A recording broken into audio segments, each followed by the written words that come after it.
नवीन वर्षाच्या लाख लाख शुभेच्छा देतोय आणि आपल्या सर्व क्रिकेटपटूंना सुद्धा लाख लाख शुभेच्छा देतो। फक्त तुम्ही आपल्या गावात न खेळता तुम्ही सर्वजण मला टीव्ही मध्ये दिसले पाहिजेत, हे मनापासून इच्छा आहे माझी। कारण आपल्याकडे टुर्नामेंट जागोजागी होतात, लाख लाखाचे होतात, पण जेव्हा कोणी आपला माणूस आपल्याला ऐकायला भेटतो की आपल्याकडचा व्यक्ती टीव्हीत गेला तर त्याचा खरोखर मनापासून एक म्हणजे समाधान लाभेल। आणि माझं नवीन आलेलं गीत असंच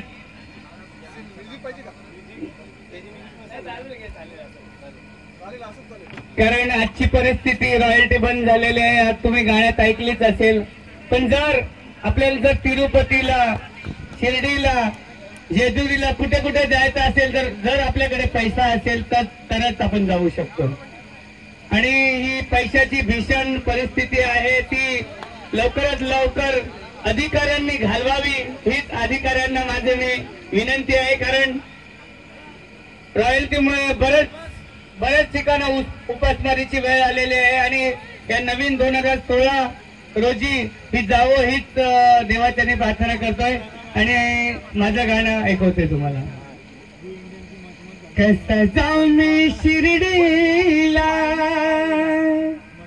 तिरुपतीला टकली करायला, कसं जाऊ मी कार्याला, माझे आईचा डोंगर चढायला, आमचे धंद्यावर संकट आयला, आमचे धंद्यावर संकट आयला, ये रॉयल्टी वाल्यांवर फेरायला, रेतीचे धंद्याचा वांडा झायला, रॉयल्टी वाल्यांवर फेरायला, रेतीचे धंद्याचा वांडा झायला, रॉयल्टी वाल्यांवर फेरायला, रेतीचे धंद्याचा वांडा झायला।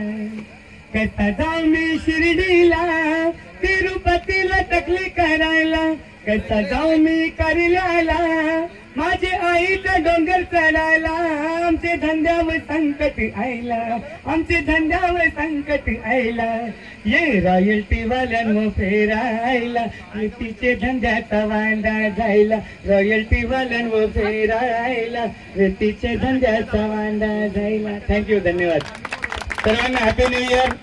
थँक्यू, धन्यवाद।